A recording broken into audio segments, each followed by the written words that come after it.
Pe Alex le echipează acum pentru alt leagăn. Și acum o să mergem să aflăm cât costă pozele. Sperăm să se oprească în curând, că ne strică toate planurile.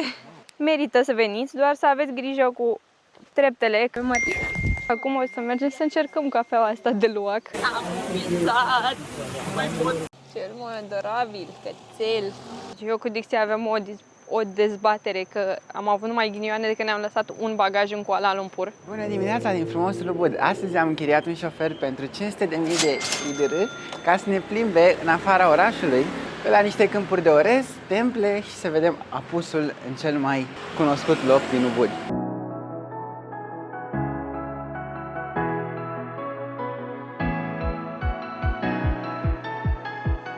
Este 8 dimineața și am ajuns la prima locație de pe ziua de astăzi, care se numește Aloha Swing Ubud.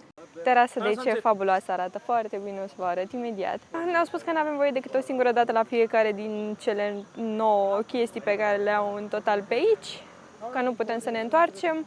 Am avut opțiunea de a închiria roche pentru 250.000 de rupii sau fotograf pentru 200.000 de rupii. A zis că oricum ne vor face ei poze, dacă vrem să le cumpărăm după aia alegerea noastră și tot așa.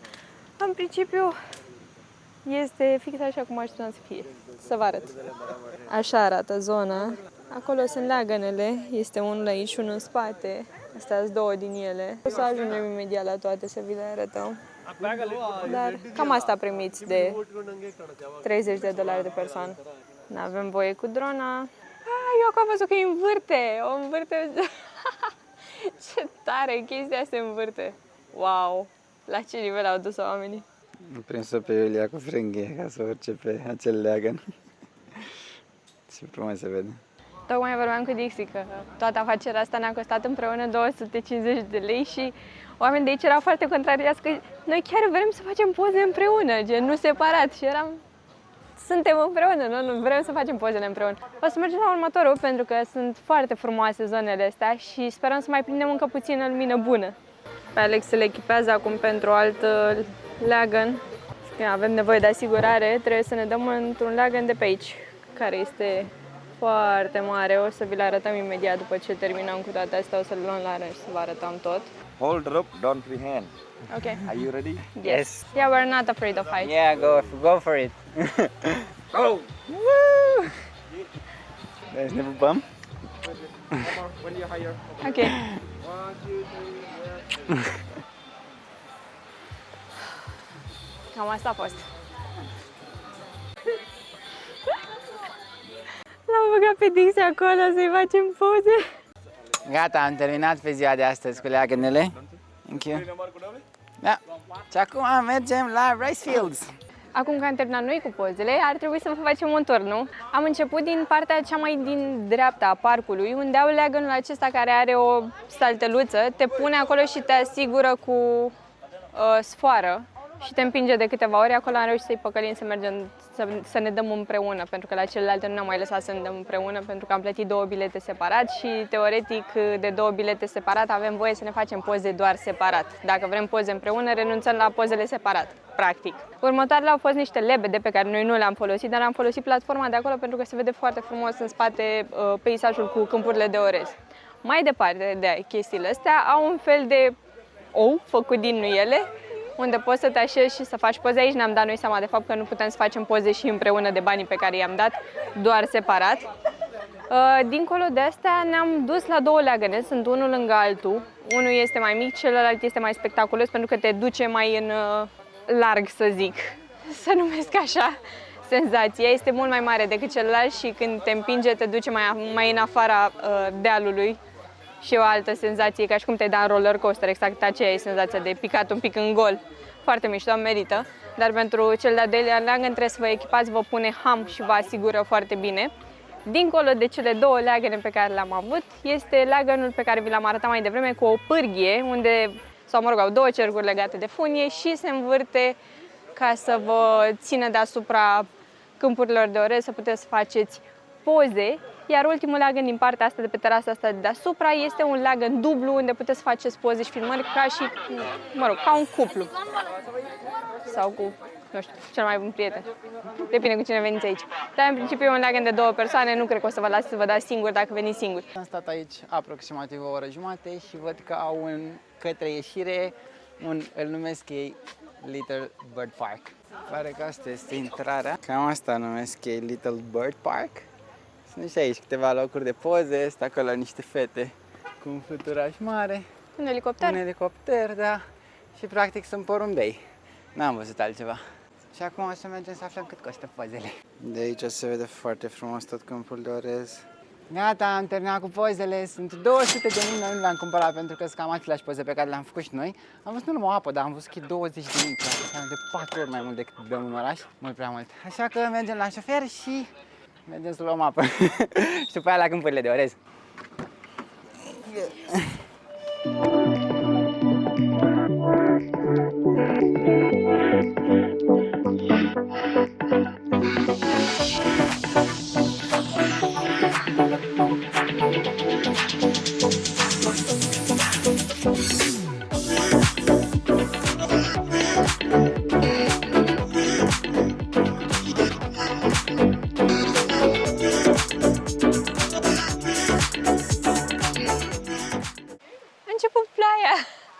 Tocmai voiam să coborâm, ne-am oprit să facem câteva poze și voiam să coborâm să facem traseul, că pe aici este un traseu de hiking, zic ei, un mini traseu montan, să zic așa, cu de dificultate nici măcar medie.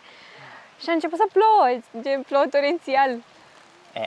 Nici chiar torențial, dar plouă, da. Plouă cât să te facă flașcă, Da, dacă stai practic. puțin. Noi suntem sub niște palmieri aici băgați, că plouă mai puțin decât în restul locurilor. Sperăm să se oprească în curând, că ne strică toate planurile. Dă semne că s-ar opri în curând, dar uitați mai ce peisaj frumos și a început să dea un pic soarele. E fantastic aici, chiar vă recomandăm. O să vă lăsăm numele acestor câmpuri de orez, că sunt mai puțin aglomerate decât celelalte la care voiam să mergem inițial.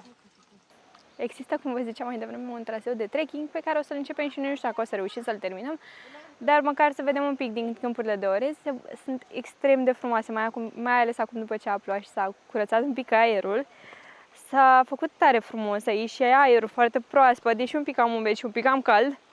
Merită să veniți, doar să aveți grijă cu treptele, că nu sunt foarte bine făcute peste tot. Și acum, după ploaie mai ales, e un pic alunecos. Cred că despre asta este efectiv Bali. Și noi trebuie să mergem acolo. Am zis că scoatem drone aici. Da. Voiam să scoatem drona că suntem fix, mă rog, nu fix, dar aproape în mijloc aici. E incredibil. Cred că nicio cameră vreodată nu o să poate să facă dreptate peisajului.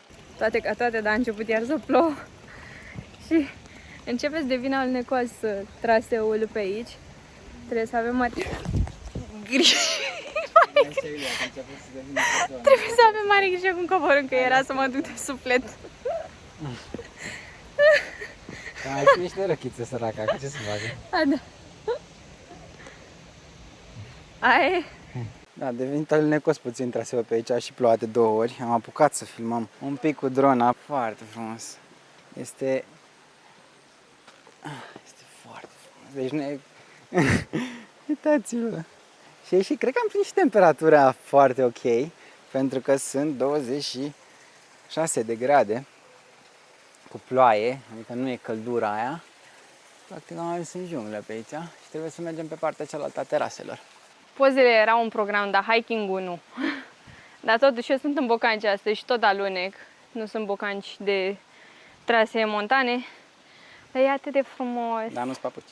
Dar nu-s papuci și nu sunt sandale.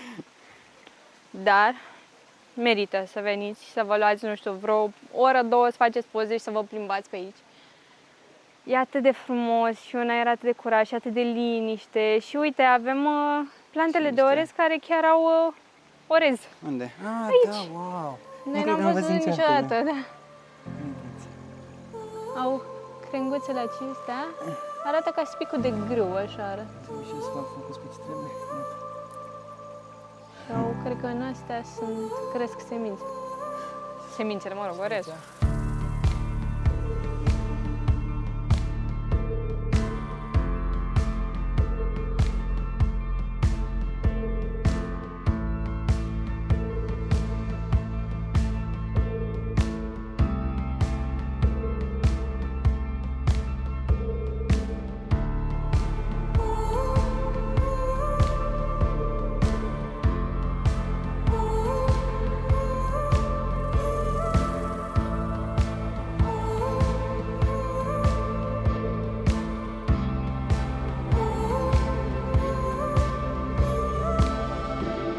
dacă v-am povestit despre religia balineză, că este un hinduism balinez, se numește, este, cred că, o ramură a hinduismului, deși zona aceasta este singura hindu, că restul sunt, din ce am citit, budiste.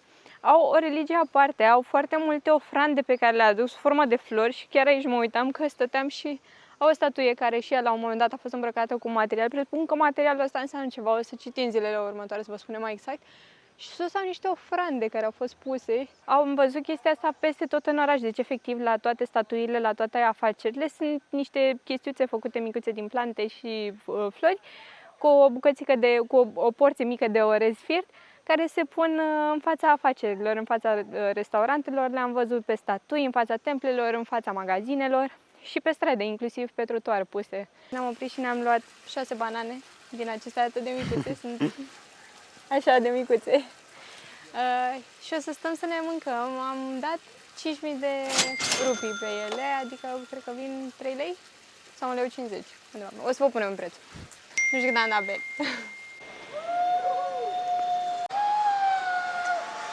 Am obosit, e foarte umedă atmosfera acum după ce a plouat de 2 ori și treptele sunt pe alocul lipsă. Și am fost și alunecoase, am obosit un pic până am ajuns, suntem aproape de parcare, o să plecăm de aici. Să mergem mai departe. Am găsit 2 temple unde se pot practica niște ritualuri de purificare sufletească. Ne-am oprit pe drum, fără să planificăm, la o plantație de cafea. Aici este o plantă de vanilie, inclusiv asta de aici, e tot vanilie. Iar asta e cafea, e o plantă de cafea. Are și boabe pe crenguțe. Aici înăuntru este un luac. Jos are boabele de cafea pe care le mănâncă și practic se face cafeaua din boabele pe care le elimină luacul. Acum o să mergem să încercăm cafeaua asta de luac. Cam așa arată zona unde vom sta să bem o cafea. Iar aici e un parc din ăsta tematic unde puteți să faceți poze. O, da. Iar ăsta este peisajul de la cafenea. E superb. Am primit platoul cu degustare, tava de degustare de cafea. Ne-a lăsat poza aici de pe meniu cu tipurile de cafea pe care urmează să le încercăm. Ne-a spus că în afară de Bali Coffee și cea cu cacao, restul au zahăr adăugat, nu trebuie să le punem noi nimic. Aparent avem jumătate ceai, jumătate cafea. Am luat ceaiurile la rând, deja le-am cam terminat de degustat, dar am vrut să vă spunem că sunt extraordinar de bune. O să ne apucăm să degustăm și cafelele acum. Cafeaua de luac, suntem curioși că pe asta chiar n-am mai încercat-o. Nici nu vreau să mă gândesc la procesul prin care a trecut această cafea. O să consider că boabele au fost coapte suficient de mult că să omoare germenii. Este foarte aromată, în mod ciudat. Chiar e bună. Deci cafeaua asta chiar e bună, are un gust aparte. Dix a zis că lui nu i-a plăcut aftertaste-ul. Momentan scorul e de 1-1. Iată, am plecat de la Luac Coffee. Ne-am luat doza de energie, că noi n-am apucat să mâncăm până acum, dar o să mergem. Și haideți la templu. Am ajuns la templu, a trebuit să ne cumpărăm bilete. Biletele pentru străini costă 50.000 de rupii de persoană. Templul acesta este foarte deosebit pentru simplu fapt că datează din secolul X și este închinat regelui hindu Vishnu, care este zeul protecției. Tocmai ce am trecut de primul checkpoint, să-l numesc așa, ne-au dat saronguri, nu avem voie să intrăm nicăieri în premisele templului fără saronguri, chiar dacă avem, cum sunt eu, dacă am rochie lungă sau ceva, Dixie are pantaloni scurți, oricum trebuia să-și ia, dar toată lumea poartă, sunt obligatorii, trebuie să trecem pe ei, să le luăm. Astea au fost gratuite și pentru ritual o să avem nevoie să le schimbăm pe acestea cu unele speciale pentru apă, pentru că pe astea nu avem voie să le udăm. Știu că am menționat acum câteva secunde un ritual. Noi am venit la acest templu fix ca să trecem prin acest proces spiritual, să facem un ritual de purificare. Se consideră faptul că aceste izvoare conțin niște proprietăți care ar trebui să te ajute să-ți cureți trupul, mintea și sufletul de energii negative și să-ți ofere o reîntinerire, să zic așa, a spiritului. O să mergem să trecem prin acest proces de purificare, să vă arătăm și vouă în ce constă ritualul, în caz că sunteți curioși să-l faceți. E grijă la treaptă. Acolo e la piciorul tău. Pot să zic că a fost frumos până acum și a fost foarte ok, dar este frig și te ia un sentiment neplăcut, după cum vedeți. Asta este situația, ne-am bucurat până acum că a fost vreme bună ca să ne plimbăm. Acum o să suferim puțin că nu e vreme neapărat bună să ne uscăm. Cred că deja regretă fata mea. A tras apă.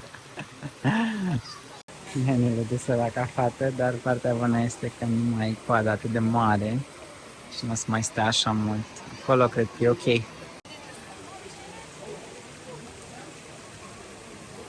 Îmi zicea că e rece apă, în cazul în care n-ați auzit. Acum că am terminat și arăt și eu ca un adevărat urs panda, pot să vă spun că a fost un proces, un ritual, de fapt, destul de interesant și, nu știu, cred că m-a ajutat așa, cel puțin pe mine să mă calmez un pic, deși prima dată cred că am băut jumate de litru din apa lor pentru că mă panica faptul că îmi curgea apa aia în cap. Ce vă recomandăm în mod deosebit este să vă luați prosoape și papuci și eventual lenjerie de schimb sau costum de baie, ceva de luat pe sub sarongul acela, pentru că e ușor murdar pe la bestiare. Da, liniște este cuvântul pe care încercam să-i spun eu Iuliei, dar l-a găsit până la urmă, deci se pare că pentru amândoi a fost același lucru.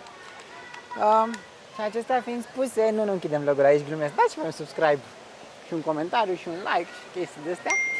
Mergem la mașină să mergem către cel mai frumos loc în care se poate vedea apusul din acest oraș. Și ca să se termine experiența cum trebuie, trecem prin bazar la ieșire din acest templu minunat. Și asta pentru că oamenii au un semn special cu exit pe unde trebuie să ieși și acum înțeleg de ce au acest semn special. Știți care e problema când porți rochii flu-flu prin Bali? Că te agață toată lumea să-ți vândă alte rochii flu-flu. Și nu e plăcut, că ultima dată când am ieșit într-o piațetă din asta cu magazine, o doamnă chiar m-a luat de mână și nu n-a vrut să-mi dea drumul vreo 10 minute până nu m-am uitat în tot magazinul. Ei, bineînțeles că n-am cumpărat nimic, dar tot faptul că, nu știu, am pierdut timpul ăla acolo, deși nu voiam să-l pierd, mi-a stricat un pic ziua.